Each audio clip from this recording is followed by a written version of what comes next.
boa noite. Obrigado por estar conosco em mais um programa pela TV Canção Nova.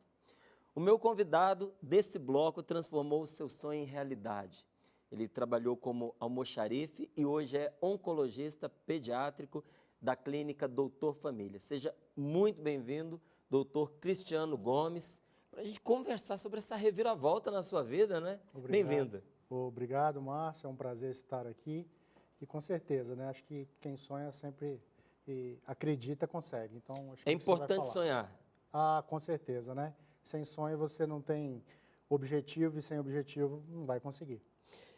Com que idade você conquistou o seu primeiro emprego, doutor? Então, nessa fase foi em torno dos 15 anos, né? Eu estava no ensino médio, acabando o ensino médio, e aí tive essa oportunidade, na verdade, uma família em Vitória, que tem uma loja de material de construção.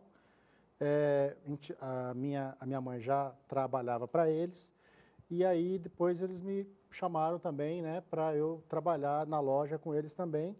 Na verdade foi até uma troca, porque eles me apoiaram bastante na época dos estudos, e aí eu consegui fazer um cursinho e depois fazer o vestibular na Universidade Pública. Aí trabalhava com eles no almoxarifado. Isso, já no depósito, né, da loja Aí de o seu trabalho material. ali o que era? Controle de estoque, controle de entrada e saída de produtos, né? Então, eu com mais outras pessoas que eram do setor também, mas, assim, é muito bacana também você ter essa oportunidade de vivenciar todas as fases, né?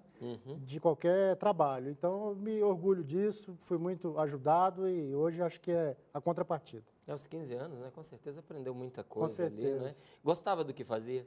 Gostava, sim. Gostava da escola técnica, que é onde eu fazia o meu ensino médio hoje, né? Mas eu tinha uma sensação que eu queria algo mais. Na verdade, a área de ciências exatas me atraía, mas a área de ciências humanas e biológicas era muito mais presente dentro de mim. Então, acho que por isso que eu caminhei para a área médica, no caso. Em que momento que você decidiu fazer a medicina? Que veio assim aquele insight, disse, não, é isso mesmo? Foi entre o terceiro e o quarto ano do ensino médio da escola técnica, eu fazia metalurgia, para você ter uma ideia, curso técnico. E aí eu falei, não, acho que não é isso que eu quero. Tudo a ver, curso... né? Almoxarife, metalurgia, depois Depois medicina. pois é.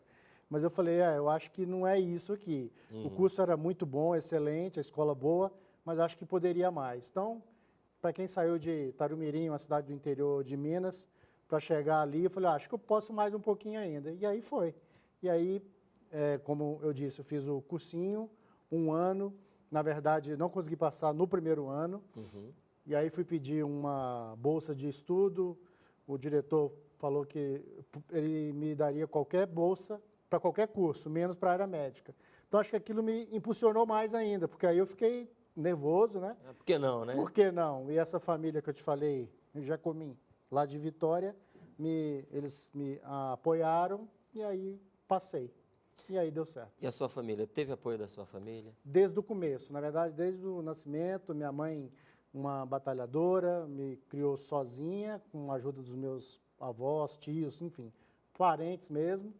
E depois disso a gente caminhou bacana. E eles nunca colocaram, você não vai conseguir, porque jamais. Muito foi ao contrário. Então tem um casal de tios meus que foi muito importante nisso aí.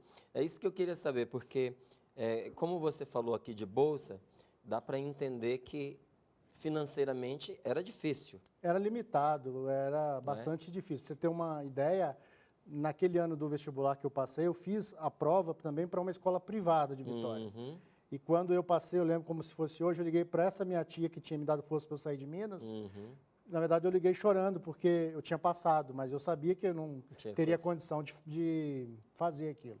Uma semana depois saiu o resultado da escola pública.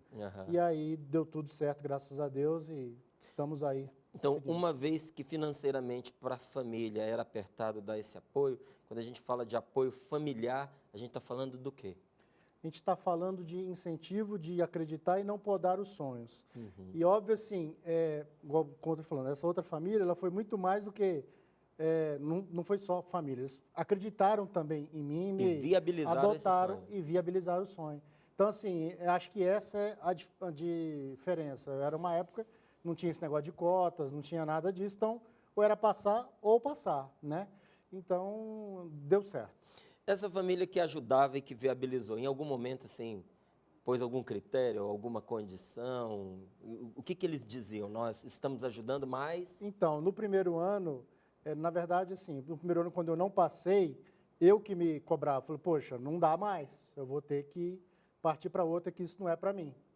E aí o seu Alberto, na verdade, ele falou, não, você quer fazer, então você vai fazer. E aí teve essa história da bolsa e tal, eles também compraram essa briga comigo, porque não, você vai conseguir fazer. E aí eu fui, né, e eles me ajudaram.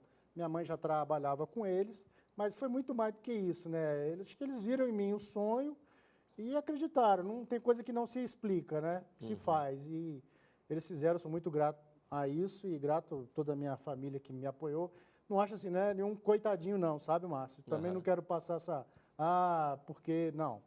Acho que a gente tem que correr atrás também, batalhar, porque as oportunidades passam e você tem que aprender a Não, inclusive aproveitá-las. medicina. Se você não se dedica, se você não faz a sua parte, não adianta alguém bancar você. Exato. Não é? Então, eu entendo bem isso que você está dizendo, não é? Porque, por mais que se esforçasse, se não tivesse esse apoio, também ia ficar complicado. Exato, não é? com certeza. As condições foram dadas, mas a gente sabe todo o seu empenho para que pudesse conseguir. E a gente sabe que esse empenho vem também por uma motivação, não é? Então, se fosse uma coisa que não tivesse ressonância dentro de você, com certeza não o moveria como a medicina o moveu. Então, eu gostaria de saber o que a medicina representa na sua vida.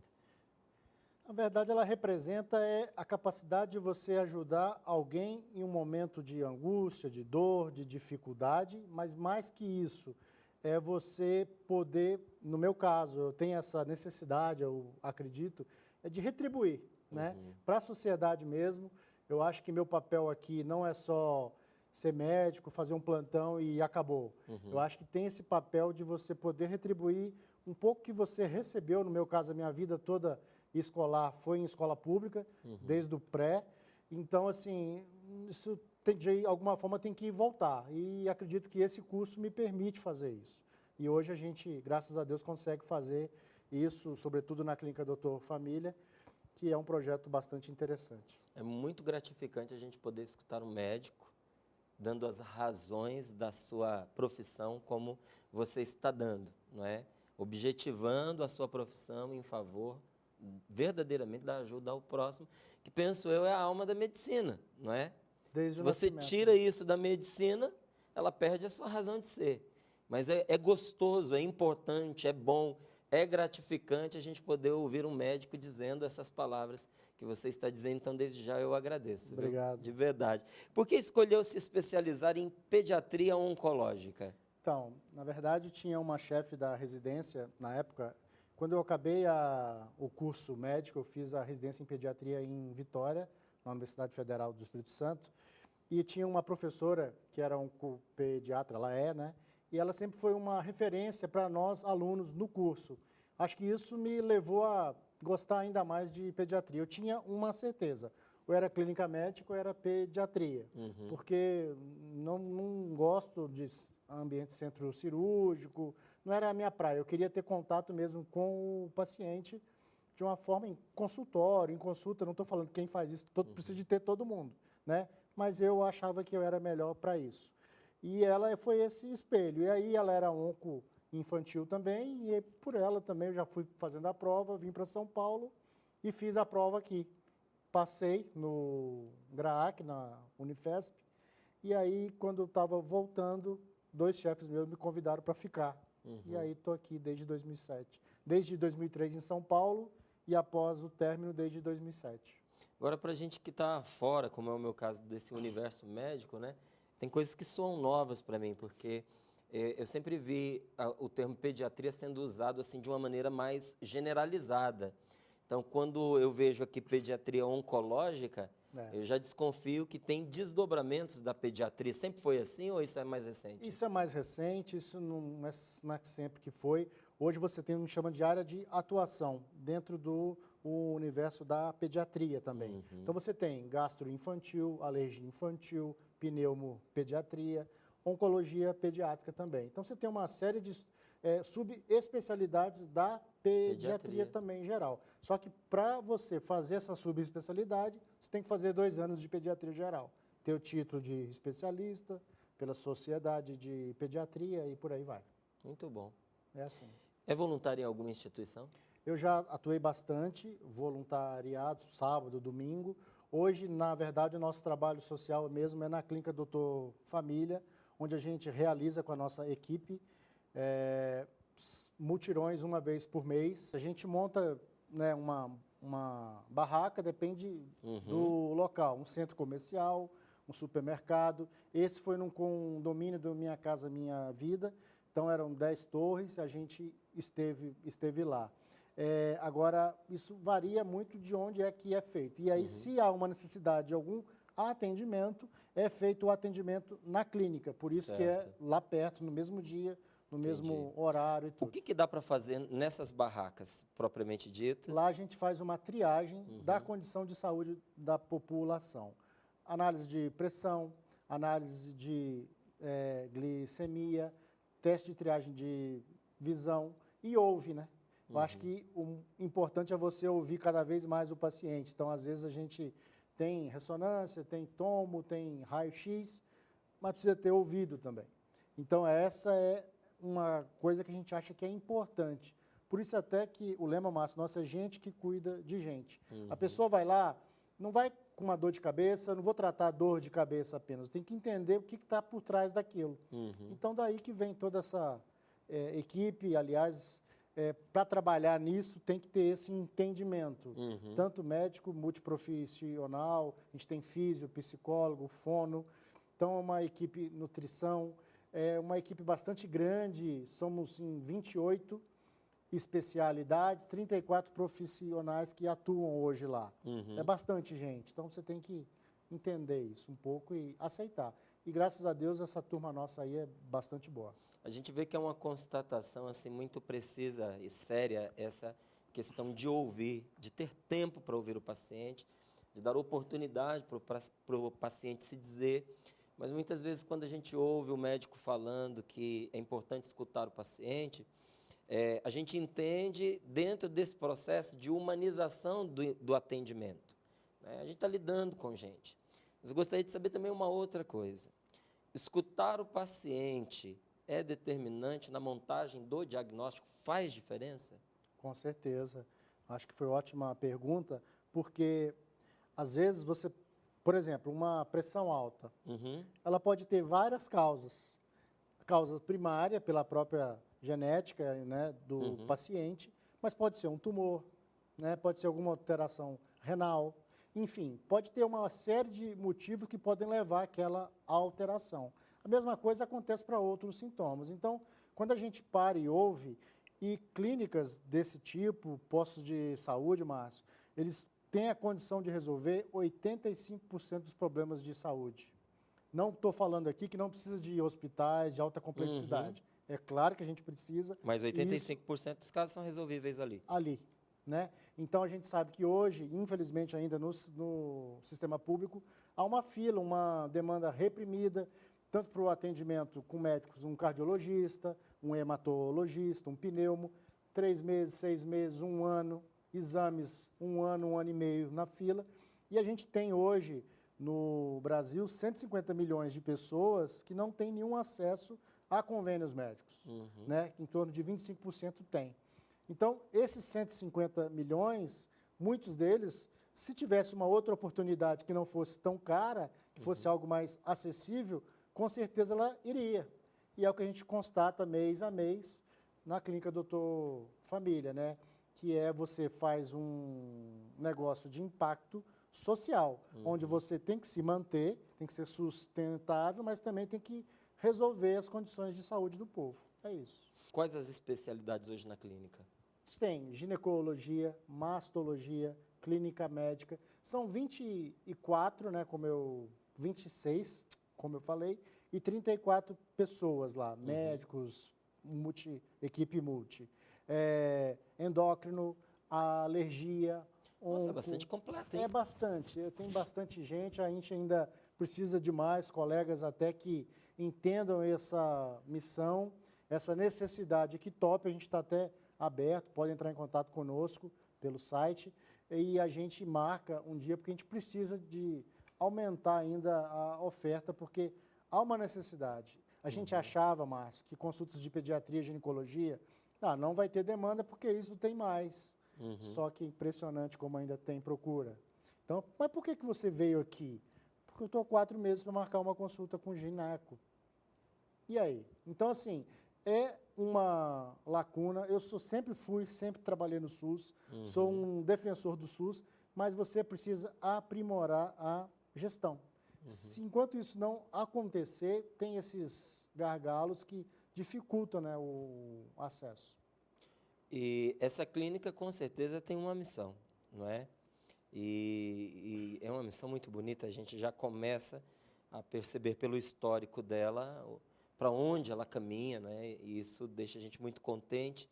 Mas eu queria ouvir de você como é que você entende a missão dessa clínica hoje. A nossa missão é atender de forma justa, acessível, né, e resolutiva a população que precisa de cuidados de saúde. Então, essa é a principal missão nossa. E a gente tem esse compromisso de transformar o entorno aonde a clínica está inserida, com melhora dos indicadores de saúde. A nutricionista, a fisioterapia, eles estão montando um grupo de atenção para a terceira idade. Atividade física, orientação nutricional. Então, isso tudo faz parte do processo. Temos um grupo lá que cuida de transtornos de aprendizagem, dislexia, descalculia, que são agravos que acometem cerca de 5% da população escolar. Você fez um convite para o pessoal da área médica que deseja colaborar, não é? Então, eu imagino o que passa pela cabeça de muitos agora que estão nos ouvindo. Então, quero trazer aqui a pergunta, porque se eu fosse médico, eu ia me fazer essa pergunta também, não é? A clínica, ela se propõe a atender de forma justa, de forma acessível, não é? O paciente. Acessível é fazer o que vocês estão fazendo muitas vezes, que é sair do âmbito das paredes da clínica e levar o serviço até a população carente. Isso é uma das formas de tornar acessível. Não é? Nesse caso, gratuitamente. Não é? Então, vocês saem do ambiente da clínica, vão ao encontro do paciente, né? Oferece de forma gratuita esse serviço. Mas a clínica precisa se sustentar, ela precisa se manter. Os profissionais que estão ali estão construindo também a sua carreira, não é? Precisa o dinheiro. E muitos médicos pensam assim, mas como é que esse povo faz, meu Deus? Porque eles põem ali a clínica, ele está falando em atendimento acessível, então, com certeza, já é mais barato do que muitos particulares. Aí ele ainda pega e leva esse serviço para fora da clínica e oferece de graça. E diz que quer transformar o entorno. Esse tipo de assunto, de notícia, se espalha mais do que fogo no mato. Então, todo mundo fica sabendo, fica esperando esse serviço fora das paredes da clínica e vai lá para ser atendido de graça. Como é que esse povo se sustenta? Aí a minha pergunta é a seguinte: o serviço oferecido voluntário e gratuitamente afeta, atrapalha, tira de vocês o salário que viria se não tivesse oferecendo esse tipo de serviço? Então, no mês de abril, março, nós fizemos uma reunião de planejamento estratégico do 2º semestre.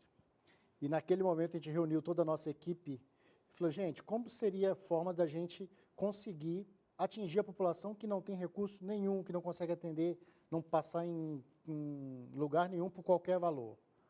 E um deles levantou e falou, vamos fazer um mutirão de saúde mensal. Então, assim, a equipe entende isso. Então, quando a gente vai contratar alguém, quando alguém vai entrar para a nossa equipe, seja médico, não médico, ele já sabe que temos esse compromisso, um compromisso social, sim, né? Óbvio que a gente tem o período normal, que a gente tem que se manter e Claro. é cobrado a consulta, sim, um valor bem menor. Agora, eles entendem e jogam junto no time, né? Então, é um time mesmo. Na verdade, não tem outra forma de definir.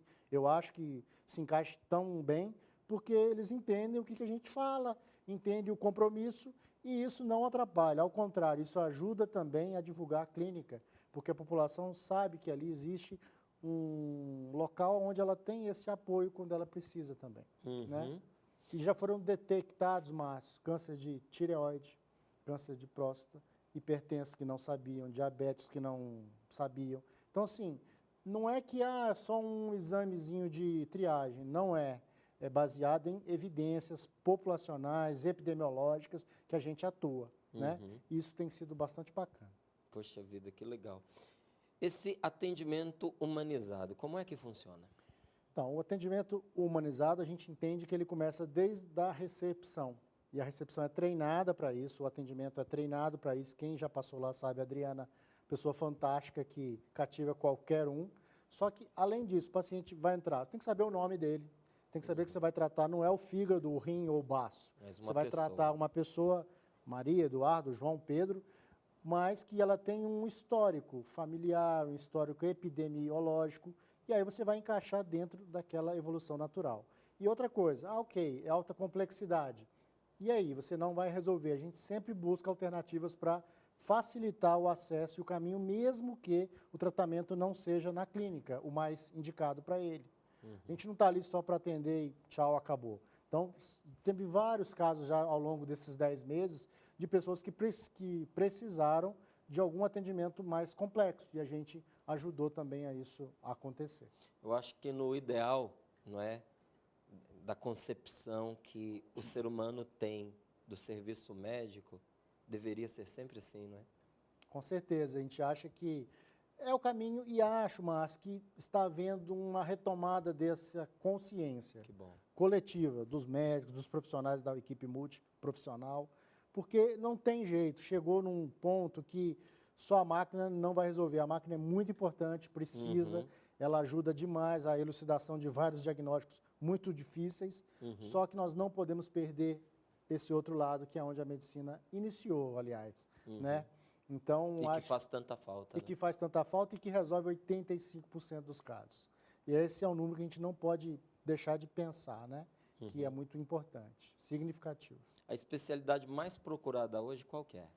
Ginecologia, dermatologia, pediatria, cardiologia, então são especialidades que tem bastante. Eu não tenho, assim, uma coisa que ninguém nunca teve a consulta. Não, todos nós já atendemos. Mas, sem dúvida, e foi muita surpresa, como eu falei contigo, clínica médica, porque são áreas gerais, básicas.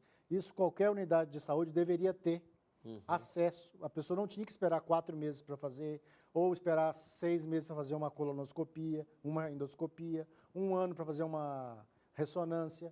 Infelizmente, a gente sabe que é o que acontece ainda. Tem uma maneira muito cruel e inexata de valorização que é a partir do dinheiro, não é? Então, inclusive, algumas pessoas, elas conseguem se colocar socialmente pelo preço, não é?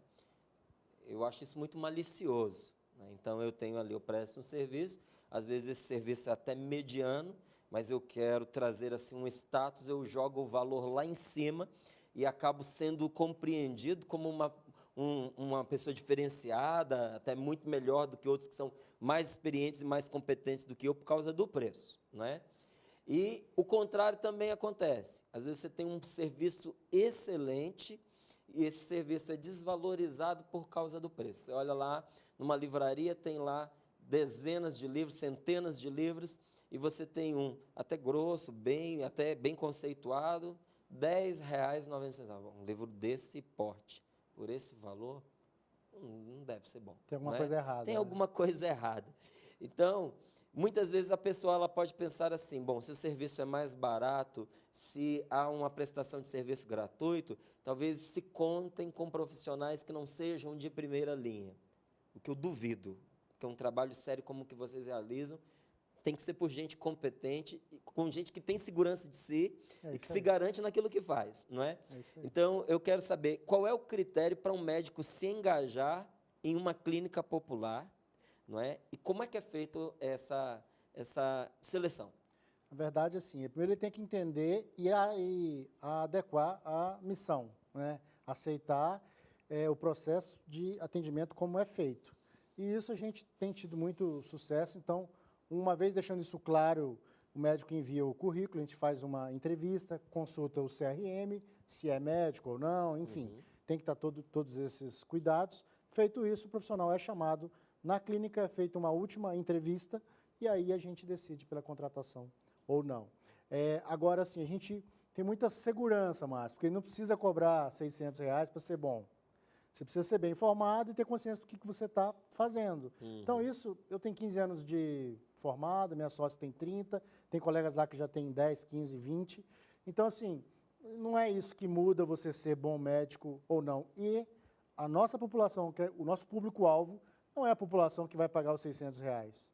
Né? Eu sei perfeitamente para quem que eu estou prestando esse atendimento, porque eles precisam, eles têm a necessidade. E outra coisa, 80, 60, 100, 50, R$ 40 para eles, seja o que for, é importante no orçamento deles também. Então, a gente tem que pensar em tudo isso. Então, assim, a gente está inserido na região da Zona Leste, não foi à toa. Foi feita uma análise de indicadores de saúde e ver onde havia essa necessidade também. Se você quer conhecer mais, os contatos estão na tela para que você possa acompanhar.